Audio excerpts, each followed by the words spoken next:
I'm Al McFarlane. This is Conversations with Al McFarlane, continuing a conversation with David McGee, Executive Director of Build Wealth Minnesota, and Bryan Crosby, who's Financial Inclusion Manager of Prepare and Prosper. And our topic today is building wealth, building financial capability in our community.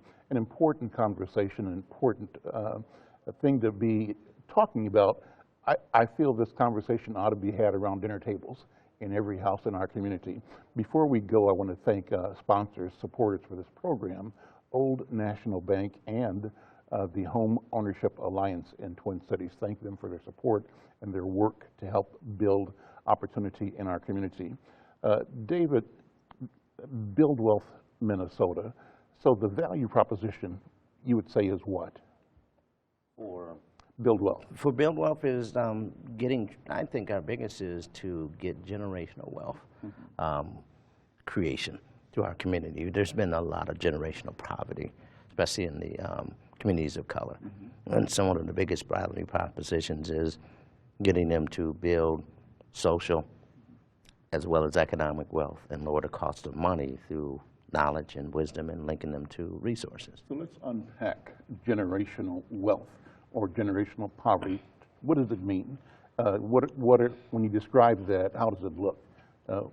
What has been the impact of generational poverty? And then what strategies, what knowledge will move us towards the solution side of that equation?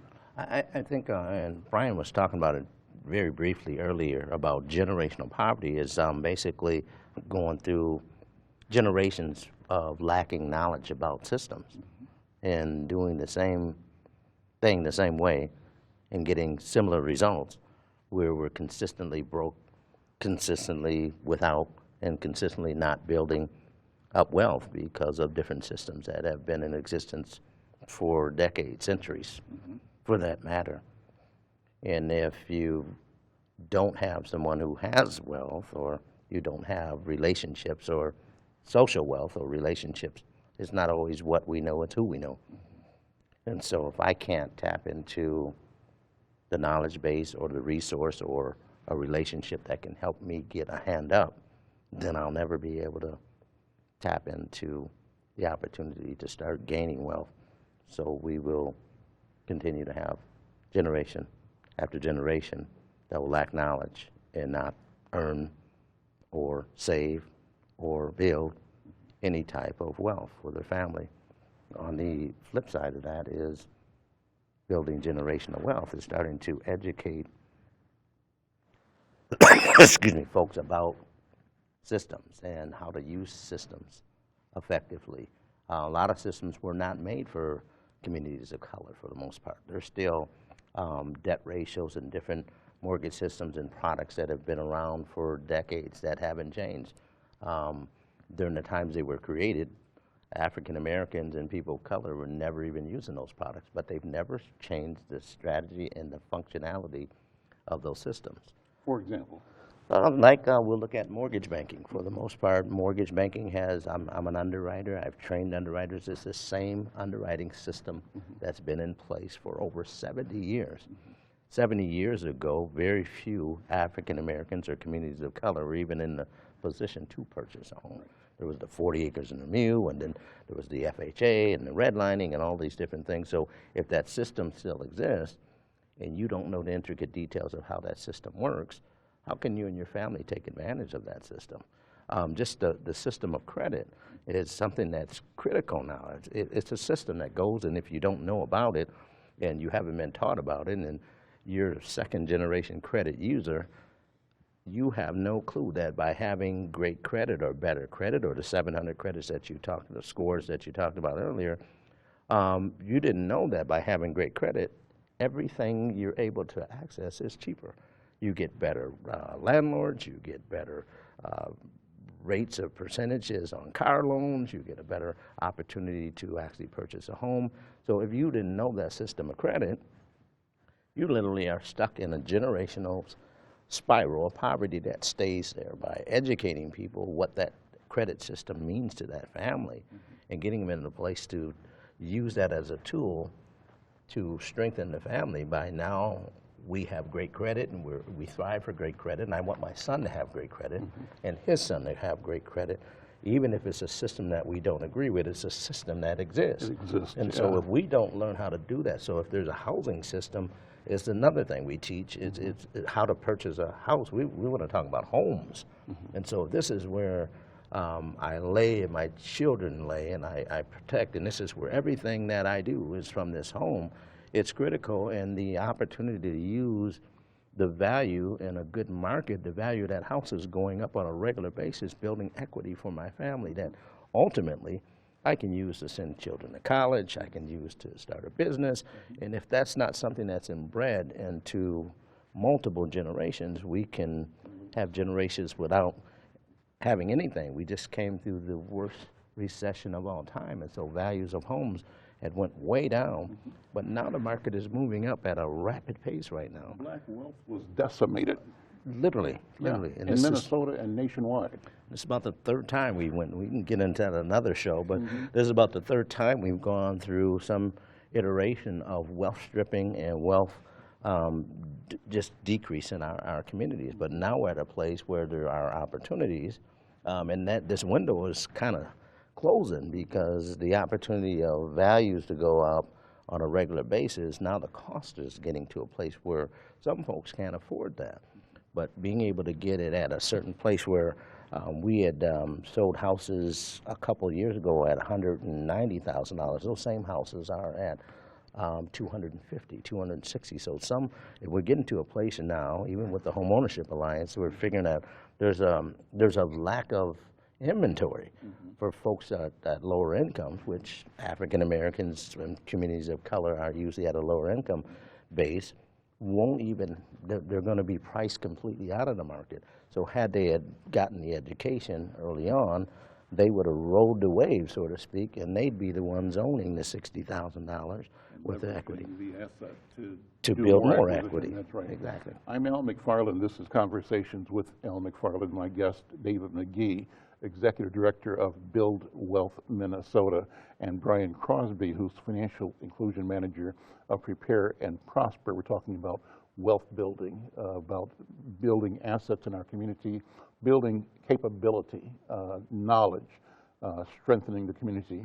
Bryan, let me ask you, first of all, to give us the elevator story on Prepare and Prosper. Great name. What's the vision, the mission of the organization?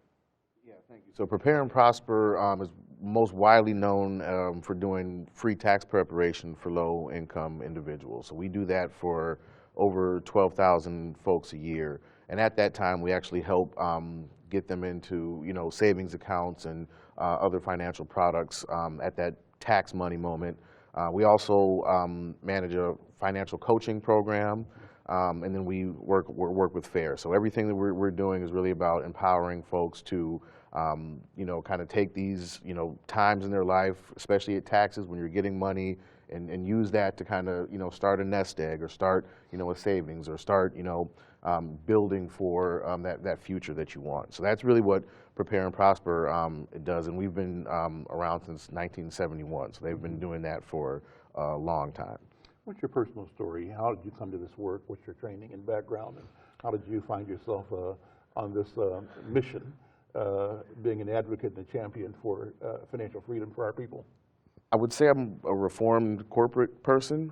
So I have, worked in, sales and for some pretty large corporations. And I really, I moved back to Minnesota. I grew up here and moved back almost 6 years ago now. And I really wanted to help build my community. I grew up here, Minnesota, Minneapolis gave me a lot, and I wanted to give back.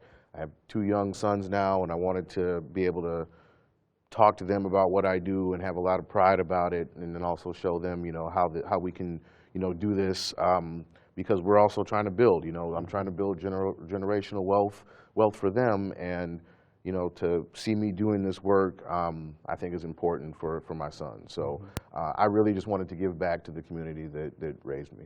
And so what does financial freedom for our people mean to you? When I say that, when I read it from your bio here, your passion is building financial freedom for people in our community. What does that mean? How does it look? So I'll give you a great example. We're, you know, I've been in front of the legislature recently, and one of our fair customers who agreed to testify, and her testimony, you know, essentially was, you know, she's in a credit builder product. She's already seen improvements where she's been able to refinance car loans, and she's working on being able to refinance her mortgage. And she has an 8-year-old son who she's kind of, you know, she's a single mother and she's going through that with him. So she's able to have, you know, these conversations with her son about what she's doing to be able to really bring more money into the household. Because if you're refinancing your car loan, because like, you know, David mentioned, if you have a better credit score, you're going to pay less money.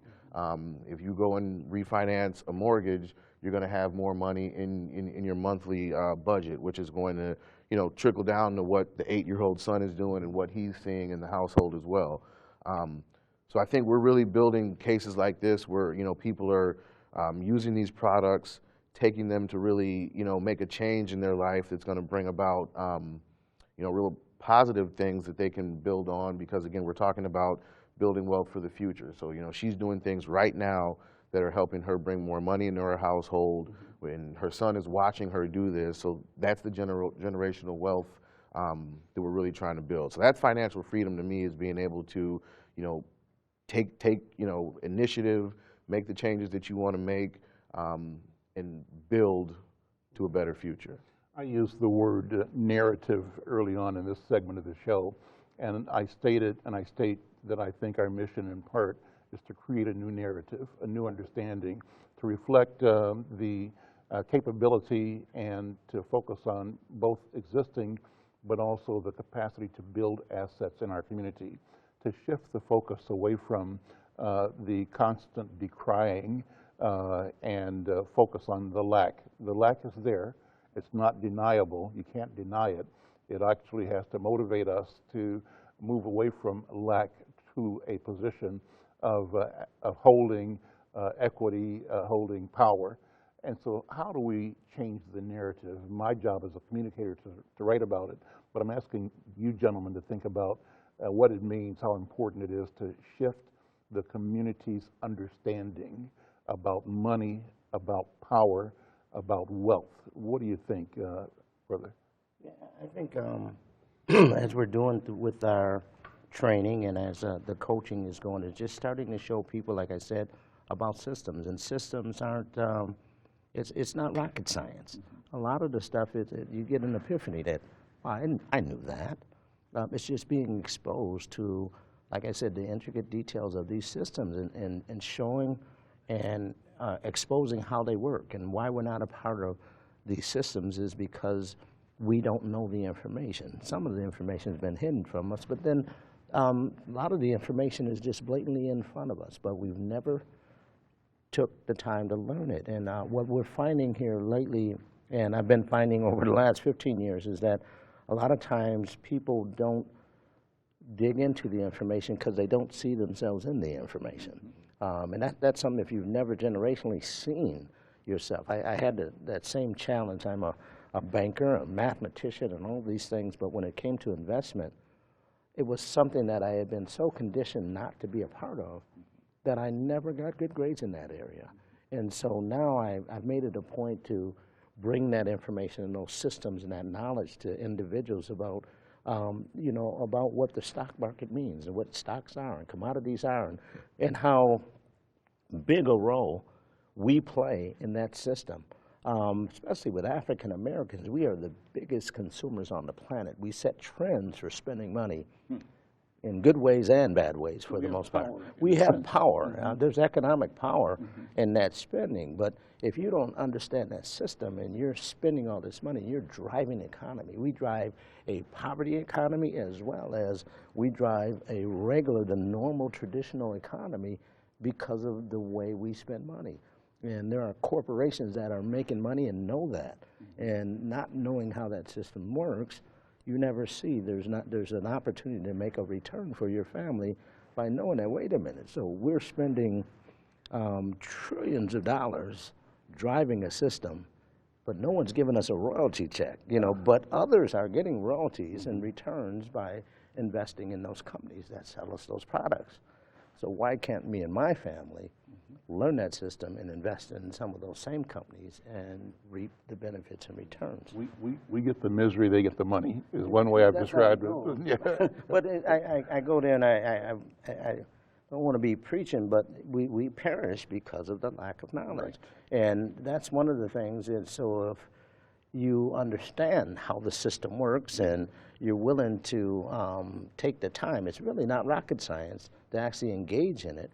It helps us. I think what FAIR is doing with this new product, Prepare and Prosper is doing with this FAIR product, is giving folks a chance on the ground level to be a part of an opportunity to change that narrative in the sense that you can start here and you can start saving. Hey, gentlemen, we're out of time. I want to take a minute or two to have you tell our listeners and our viewers how to connect with you, your organizations, and your mission. So let's start with Prepare and Prosper. How do they connect with you? Connect with Prepare and Prosper. Obviously, we have prepareandprosper.org is our website. There is a specific website for the FAIR product, so the Checking, Savings, and Credit Builder, which is fairfinancial.org. You can always call. My number is 651-262-2173. And if you have questions about what we're doing and how we're getting out to the community, I'd be more than willing to help. And David McGee? Yeah, we're at buildwealthmn.org. Buildwealthmn.org is our website. Our phone number is 612-877-4182. And if you're interested in taking any of the training under the Family Stabilization Plan, you can enroll right online. Well, thank you both gentlemen. Thank you and good luck and continued success in your work. Thank you on behalf of our community. It's important work and we wish you continued success. To those listening and to those listening, if you like this kind of conversation, share it, like us on Facebook, and stay connected. We appreciate your interest and your involvement as well. I'm Al McFarlane. This is Conversations with Al McFarlane.